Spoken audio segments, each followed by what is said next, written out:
Dear Deans and Directors, dear members, dear friends, welcome to this update on EFMD activities. My colleagues and I will now walk you through the main highlights of the past 12 months. Clearly, it's been a very challenging year for all of us, strategically and operationally, physically and emotionally. And yet, we have persevered. We have reinvented ourselves, and we have strengthened our missions and cultures. In a nutshell, we have stayed focused.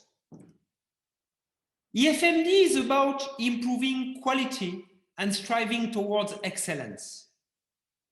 EFMD is about making a positive impact on society through research and practice.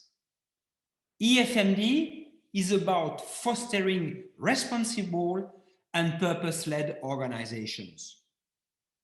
But first and foremost, EFMD is a vibrant and friendly community of diverse actors who want to collaborate, learn, and advance the management profession in an increasingly globalized and complex environment.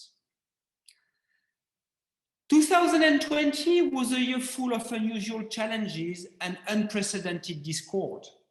We have all found ways to work, lead, and cope with change. EFMD strove to fulfill its mission of being a catalyst for quality and excellence in management development. We continue to foster innovation and positive impact on society through research and practice.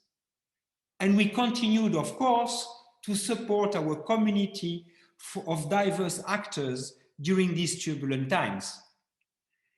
Some figures now.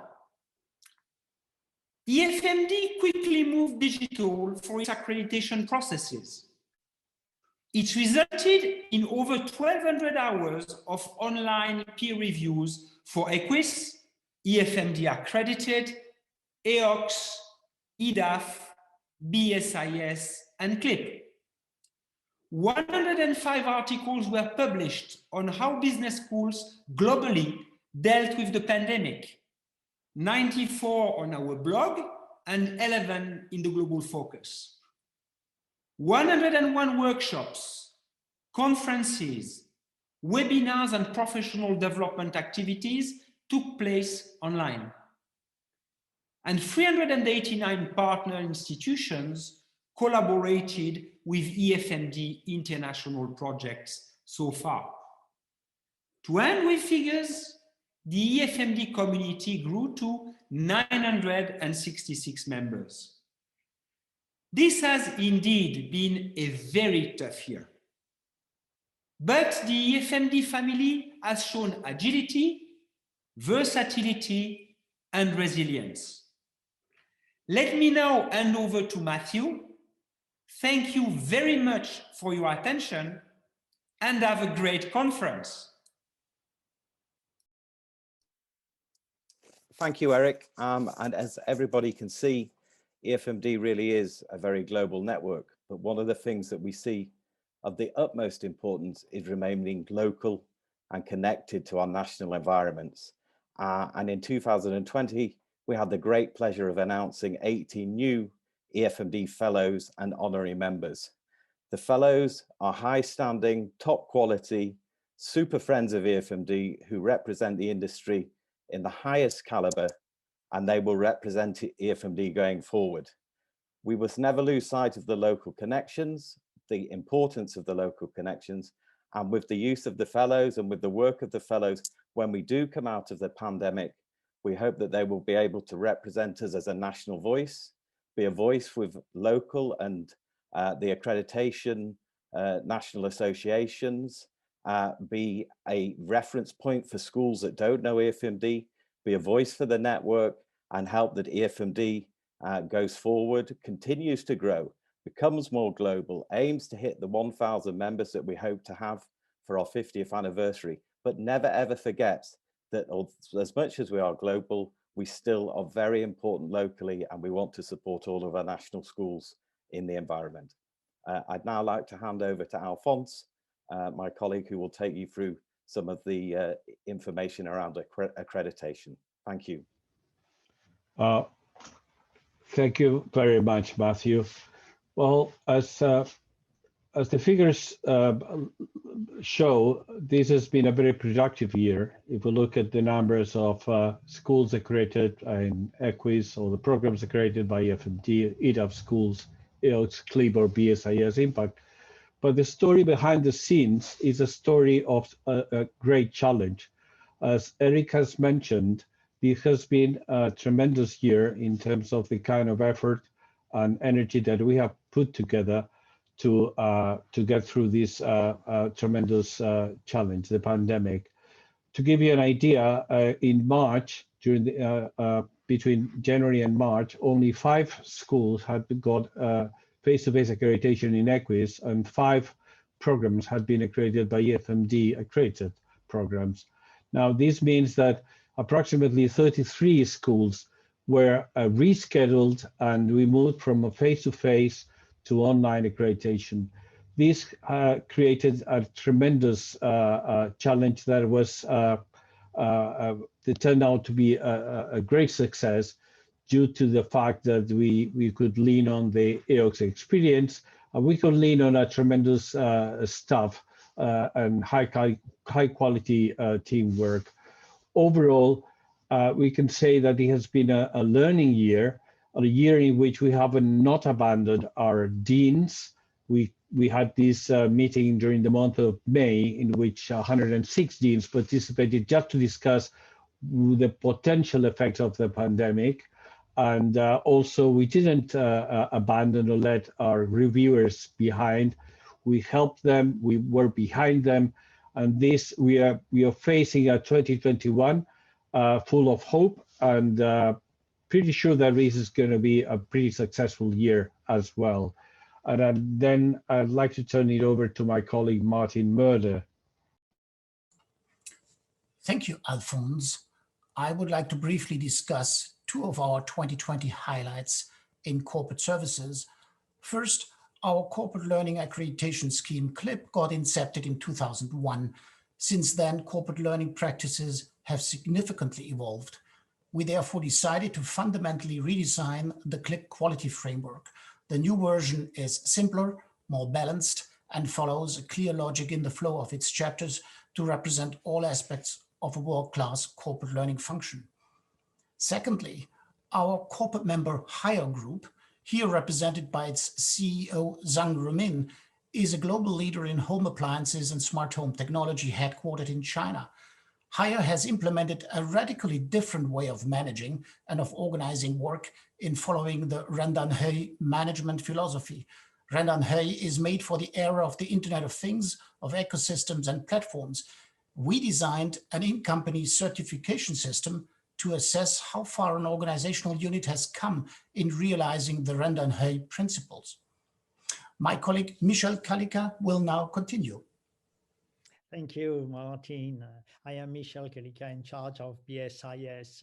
You know, in 2020, we organized 11 BSIS visits, mainly online, of course. And now our community of business school is around more than 50 business schools, and they have been involved in the BSIS virtual symposium, a series of 10 online impact webinars. And moreover, we developed with Emerald the partnership to publish a research collection with some impact cases. And at the end of the year, the BSIS team launched a survey to business school, to the dean, to find out how they have been managed and maintain their impact during the pandemic, and also what are their perception of the future of their business school. More than 100 deans answered to this online survey, and you have some of the answer that we obtain. The main top internal challenge for the dean is obviously to meet the student expectation of a remote learning environment. And also, and that's important, the alignment of faculty skill to this new remote technology. Of course, if we focus on top external challenge, the international student recruitment and mobility is a main issue.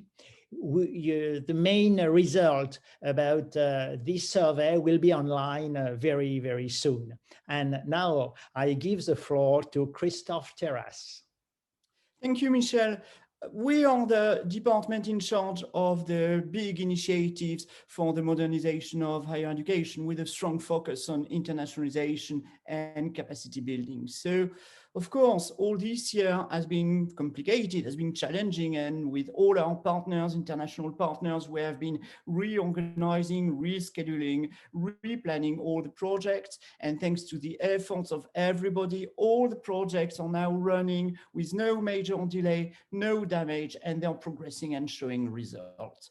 Also, we are extremely pleased to announce that 3 new projects have been approved by the European Union in the field of capacity building.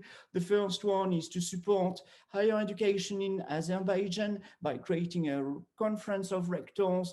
The second one is undertaken with a consortium of European and Israeli universities to strengthen and to develop the inclusive finance in universities. And the third one is also in the Caucasus, in Georgia, and EFMD will be advising the Ministry of Higher Education, the national agency, and the biggest universities to develop their third mission. Basically, all the services, all the contribution they bring to their environment. And for this big project, we are building on the results of another large project that we are currently running in Latin America. And of course, we are delighted to use this experience and to pass it to another region of the world. So for us, we look at 2021 with confidence. It will be a very exciting year with new results, new progress, and we are looking forward to sharing these achievements with you during another event. And now I'm giving the floor to my colleague, Greet. Thank you, Christophe. During the unpredictable past year, different EFMD departments have continued to offer relevant and valuable content towards our business school network. Looking at the programs of those activities, we can cluster them around a couple of major themes. First, leadership, with our workshop for deans focusing on leadership during the pandemic. And exactly the same topic was central to the Executive Academy Online, a short program for future leaders. Another recurring theme was online teaching, for which we could build on the expertise of EOCs. Quality assurance is another obvious focus, allowing for the exchange of best practice and for the professional development of accreditation teams. EFMD also supported roles that were particularly challenged during the year, such as those who manage student mobility, alumni, and career services. And finally, impact is always high on our agenda, but other topics came to the foreground, such as staff and student well-being and crisis management. We will continue to focus on relevant content for our future activities. And now over to you, Friedemann. Now we face the situation that we had to move our complete events portfolio online, a challenge that you're probably familiar with. Now we accepted that challenge, and the 100 plus online events that we offered in 2020 was the outcome. Among those were 7 global conferences, 5 professional development programs, and 4 different webinar or speaker series, among a lot of extra events that also my colleagues have been mentioning. Now, we obviously focused on high quality content, as Greet mentioned, but at the same time, we tried to provide an experience to participants, giving them the opportunity to exchange and network and socialize in an online environment. Now, if you look at the testimonial on this slide, we seem to have succeeded. But we definitely learned a lot in terms of scripting, conference design, making the Zoom technology work. And we apply those learnings to our ongoing conferences. And we hope that this Dean's Conference will provide you with loads of value. At the end of the year, we intend to be on site so that we can meet you again in person. And with that expression of hope, I pass on the word to my great colleague, Heike. Thank you, Friedman. The EFMD Virtual Career Fairs were developed together with Higher Ed at the beginning of the pandemic. And from the start, we worked hard to bring to the community solid support to the students going out there, looking for internships, a first job. In total, we organized 21 fairs from April to December, where 400,000 students and alumni from EFMD member schools had the opportunity to interact with more than 1,200 recruiters from 200 companies. I can tell you how excited we were with the outcome of these fairs. So this year, the fairs will keep going on with some adjustments, and the most exciting addition to the fairs is that schools will be able to, on top of participating in the general big fairs, also organize their own fairs dedicated to their own students only in the same platform. So if your school was not with us in 2020, please join us this year. The fairs were created in no time, thanks to the 131 schools that came on board and worked with us during this difficult year. And EFMD is exactly about that, helping our members as a global platform where we search for positive impact in a complex environment. I'm not thanking here only the schools that joined the virtual career fairs, but much beyond that. My thank you goes to all the incredible professionals in the network that contributed as volunteers, board and committee members, speakers, conference participants. In name of the EFMD team, my colleagues, and the board, let me say it is a pleasure to work with all of you in this journey towards excellence. So without further ado, I would like to invite Martin Baum, the Dean of IE, our host, and the chair of this conference, to present his opening remarks. Thank you. Please, Martin.